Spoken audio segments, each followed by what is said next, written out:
Right, today we are in the second week of your class for communication theories. Right, in this class, in this topic, we are going to look into the brief history of media research. Right, in the beginning, when the media started to proliferate, when the new inventions came in, right? Previously in our class, we explored the theories, right? What is theories and so on? What are theories? The definition, how it came into play, and so on, right? So now we'll look into how media research, right, from various disciplines, from various school of thoughts, approached in understanding media and in analyzing media and so on, right? Basically, in this topic, we'll be going through, we'll be exploring these three main early media research theories, right? The first and foremost would be magic bullet theory, or also known as epidemic needle theory, right? Second would be two-step flow model and multi-step model, right? One common thread for these three theories, right? The first magic bullet and then the two-step flow believes that media has a direct influence over their audience, right? Multi-step model, however, discredit the idea that influence, right? We'll look into the details in this topic, right? Before that, we'll look the dynamics of theories, right? Of course, all disciplines, bodies of knowledge pass through various stages of development. Why is it so, right? A lot of hypotheses have been put forth, right? They have been tested. They are either proven or rejected, right? Because of the compatibility of the theories in analyzing this, the content of media, for instance, or influence of media on the or the effects of media towards the mass society, right? Although we have explored this topic in the previous in the previous chapter, right? This is just an introduction or overview to what are theories and how it gels or plays an important role in developing or changing, amending the existing theories, right? The three main reasons, right, why mass communication theory is dynamic and open to evolving ideas, right? Remember these three main factors or reasons, right? First, the advances in technology and introduction of new media, right? Each and every era, different time period has introduced new technology, right? And then we had new medias throughout the human history, right, as we've seen before, right? So each and every media needs a different approach. Therefore, you need to ask different questions, right? As we've seen earlier, we need to ask, you need to seek the truth or the approach in handling the new technologies has to be different compared to mentioned. Second calls for control or regulation of these new technologies require, especially in democracies such as ours, an objective science-based justification. Right? The media performs to a certain extent as a tool of control, right? And on the other hand, the state or the government use the mass media to control it or to regulate it, to convey their opinion, their ideology, the ideology of the ruling class for basics, for instance, right? So third, as a country committed to protecting democracy and cultural pluralism, we ask how each new technology or medium can foster a pursuit of that goal, right? How media can play an effective role in enhancing the democracy and cultural pluralism existing in our society. Democracy in the sense that whether the media can play a role of a watchdog, whether the media can foster the understanding between the different cultures existing in the society, right? So how the media can be used to foster this goals, right? Okay, now firstly we'll look into magic bullet or hypodermic needle theory, right? It is propounded, right, by Harold Laswell after World War One. The significance of World War One, and then we look the influence of the media, right? Why these researchers started to look into the effects of media, and then came to a conclusion that media has a direct influence, right? According to this theory, right, message is a bullet fired from the media gun into the viewer's head, or it's a needle that injects whatever ideology, perception, influence, worldview, theory, approach to life, whatever it is, right, are injected straight into a passive audience, right, which is immediately influenced by the message, right? Here, the key word that you have to remember is that the audience are considered passive, unable to filter or interpret the message or critically analyze the message, right? Whatever that is being said, disseminated by the media is accepted as the truth, as the sole truth, without contestations, without argument. There's no negotiation between the receiver with the message, right? What are the factors that contributed for researchers to come to this opinion, for this conclusion, right? First, the mass media appeared or flourished during the second half of the 19th century and the first decades of the 20th century. For instance, magazines, movies, talkies, walkie-talkies, and radio all came to prominence at this time, right? Prominence. So each medium had their own agendas, but in the period of early 19th century, for instance, or later during the World War I, the state controlled most of this mass media, right? And they used this media to harp on or to enforce or to convey, to relay the messages that the state wants it to be, right?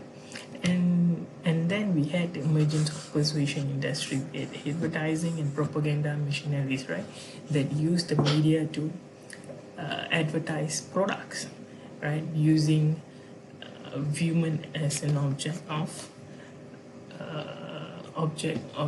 of selling point, for instance, right? They objectify female bodies as a tool to promote, as to persuade the masses to buy certain products and so on. The propaganda machinery was basically used by political parties for their personal political agenda during the wartime, right, to recruit its people to be a member, to be a soldier and so on, right? So therefore, this theory refers to mass media audience members as passive and at the mercy of mass media content, right? The persuasive holds that persuasive media contents achieve the desired attitudinal change from the targets, right? When the medium sends certain messages to its receiver, the audience, and the desired changes in their attitude, in their behavior, are results of the messages sent by the mass media, right? And then in US, right, the nature of the society had a transformation, right? Industrialization and urbanization spread, right? These are the times when the slavery system was abolished, right? African Americans and poor southern whites streamed northward, right? And immigrants landed on both coasts in search of opportunity, for instance, right? So what was the impact of this urbanization, or the African Americans dispersing from their from dispersing as soon after the abolishment of slavery, for instance, right? It disrupted the status quo, right? Those who held power previously, for instance, the clergy, the priest, right, and the political elites, right? The whites, for instance, who hold the power in society, or even though they were holding the power, they were controlling the power for a long time, right? They feared a disruption. Their status quo were disrupted, right? So, on the other hand, the crime rates were increasing, right? There was social unrest, political unrest, right? And simultaneous to the expansion of mass media. So sociologists and also the media researchers wanted to analyze what are the costs of what are causing the people to react in such way. Maybe violent crime, right? Maybe an increasing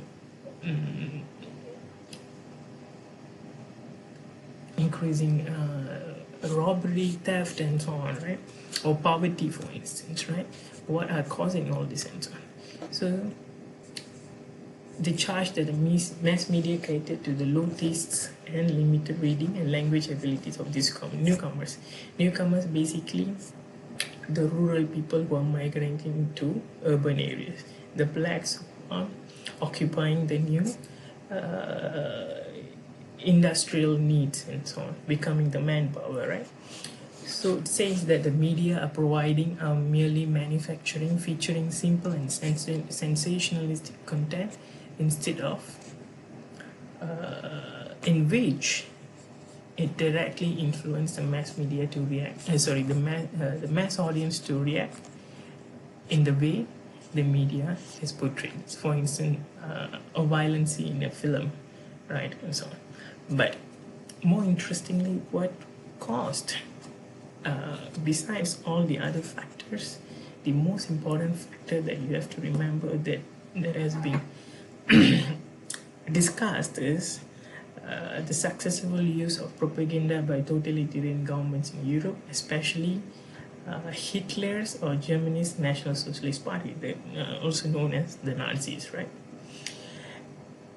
Hitler monopolized the mass media, right? Which means it was in total control, in direct control of Hitler to propagate the ideology of racial supremacism, basically the Aryan supremacism, right? And then it also managed to recruit large number of people to be a part of the invention in Poland prior to that, right? The World War II was basically German trying to conquer the rest part,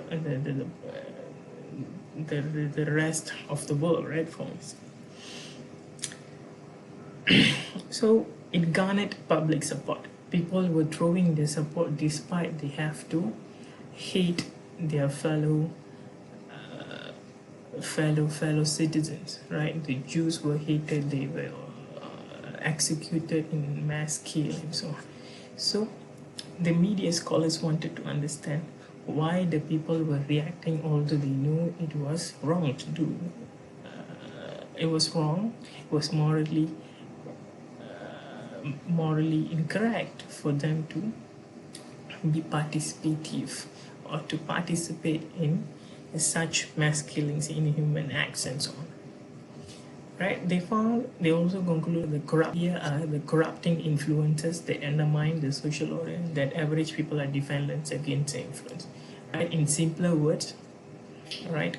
Walter Lippmann, right, is a part of the Frankfurt School, right, we'll look into Frankfurt School much later, right? Their contribution to media analysis and so on, right? So Walter Lippmann, basically in his book Public Opinion, that was published in 1922, right? He basically indicated that he's skeptical of average people's ability to make sense of the confusing world around them, right? So Eric Alterman summarized, right? He wrote an analysis, right, or summarized the opinion expressed by Walter Lippmann, right? He says that Lippmann saw the average American as akin to a spectator at an event sitting at the back row. He lives in a world he cannot see, does not understand, is unable to direct, right? So the basic understanding is that first, the media is totally powerful. Second, the audience are passive, right? Third, therefore you can exert a direct influence over the audience to follow as the media wants, right? So for instance, these are the mass medium used by Hitler, right? Recruiting masses, right? And also exerting and amplifying the idea of racial supremacism, right? Assumptions and statements made in hyperdemic needle theory, right, suggest that the mass media could influence a large group of people directly and uniformly by shooting or injecting them with appropriate messages designed to trigger a desired response, right? Okay, and then we have this two-step flow theory, right? Basically, Paul Lazarsfeld, Bennett Berelson, and Ansel Goddard introduced the two-step flow of communication in the book called The People's Choice: How the Voter Makes Up His Mind in a Presidential Campaign, right? Initially, or the gist, the idea that provoked these researchers to come up with two-step flow theory is to debunk the magic bullet theory and to rectify the apparent shortcomings, which is media is all powerful, right? This theory analyzed the effects of media propaganda on people's voting decisions, right? They conducted an analysis, right, based on the voting decision made by the people in the election that Franklin D. Roosevelt won back in 1940. Yeah, right. So according to Griffin Maxwell, right, many cases, right, the media's propaganda had no effect on the public at all, right? These are the theme that drove the scholars in two-step flow theory to analyze the effects of media propaganda, right? The researchers basically wanted to find out whether the mass media directly influenced voting decision among the people, right? This is how they conducted the research, right? So basically they found that media messages predominantly from radio and newspapers are less influential compared to informal personal communication, right? Which means, right, people only choose messages, people could choose which messages to accept from the media, right? Therefore, the masses are not inclined or not having access or not willing to or not interested to listen to all the media, right? And as well as determine the degree to which those messages would affect them, right? It debunks the entire idea that media could exert a direct influence over the masses, right? So therefore, that two-step model theory also says people were not the helpless passive victims of the media as suggested by hyperdemic needle. So here, from being a passive audience, the audience are treated, right, as an active person, an individual who have their own idea, who have their own beliefs, who have their own understanding of issues pertaining to, for instance, politics, society, and societal issues, and so on, right? Right. So Lazarsfeld, along with Kant, right, then developed this two-step flow model of communication. Right, they stated that media's messages are first received and interpreted by opinion leaders before they reach the general public. What does it mean? Right, as you see in the two-step in the diagram, right, this is media, right, it reaches opinion leader, right, it could be community leader, it could be political leader, it could be your clergy, your priest, your imam, right, or it could be your family member, community, in your community, right? For instance, leaders, community leaders, right? These opinion leaders receive the messages from media and interprets according to their own understanding, and they are instrumental in influencing or shaping the ideas of individuals related to them. Here, it debunks that individuals or all the individuals in the society are listening directly to the media, right? So these opinion leaders are crucial in conveying or shaping the public's opinion, right? Opinion leaders pass on their own interpretations as well as the actual content to the group they want to influence, right? Here they have the ability to frame, filter the actual content differently. Right, here the problem is, right, it assumes that these individuals do not have a direct access to media.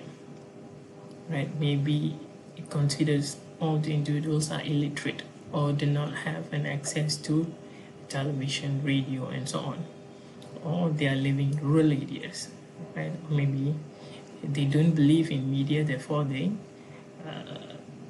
approach, they listen to opinion leader, right? So for significant weakness flow, the two-step flow, right? The model ignores the evidence of direct flows, right? As I told you earlier, the media has a direct flow, right? It doesn't need a middle person, right? Basically, it can directly be conveyed to the messages to audience. Right? It also ignores the existence of different stages in diffusion process, right? Awareness, interest, evaluation, trial, and adoption, right? An individual, right? First, they have to be aware of their surroundings, right? They're aware of their surroundings, for instance. And then the messages that influence them is also based on their interest. Someone who's interested about physics might not be interested about politics. So again, it depends on the interest of the individuals on what type of messages do influence them. Evaluation, right? It also ignores the individual will evaluate the opinions exerted or the opinion by the opinion leaders, right? The interpretation expressed by the opinion leaders, right? Trial and adoption, right? Trying out the message, right? And adopting, right? It is entirely up to the individuals to adopt which messages or interpretations to them. Right? Existence of horizontal flows, evident when opinion leaders share information, opinions among those. What it also ignores, right? For, like here, the discussions, right, or the interpretations that happen between the opinion leaders, right? What if the individuals in the in the masses, right, have their own discussion to come up with a conclusion, for instance, right? Again, it also criticized for methodological weakness. Among them is using the same measurements for acquisition of information about different topics such as consumer items versus political issues, right? Obviously, different issues have different effects, right? Have different opinions, right? Have different ways of looking at it, right? And then again, right, Lazarsfeld emerged again, right? He wanted to extend the two-step flow theory, right? Of course, to overcome the limitations of previous theory, right? Since there are significant weaknesses, right, that the theory failed to address. So, flow theory, two-step flow theory came as a rescue, or to rectify better, right, in approaching and analyzing the media influences. Right, all these media, the early researchers believe that media has, for instance, the other two have direct influence, and then later multi-step flow theory, at least certain level of influence, right? So instead of one single opinion leader, right, in each and every community and so on, here in multi-step flow theory, it says that it goes through several channels of interpretation before it finally gets to the intended targeted users, right? Maybe it's from the media to your community leader, to your parent, to your priest, or to your clergy, and then to your parents, and then to your siblings, and then finally maybe you. Channels of interpretations, right? And each and every individuals involved in the channel might have different interpretations according to their own understandings, right?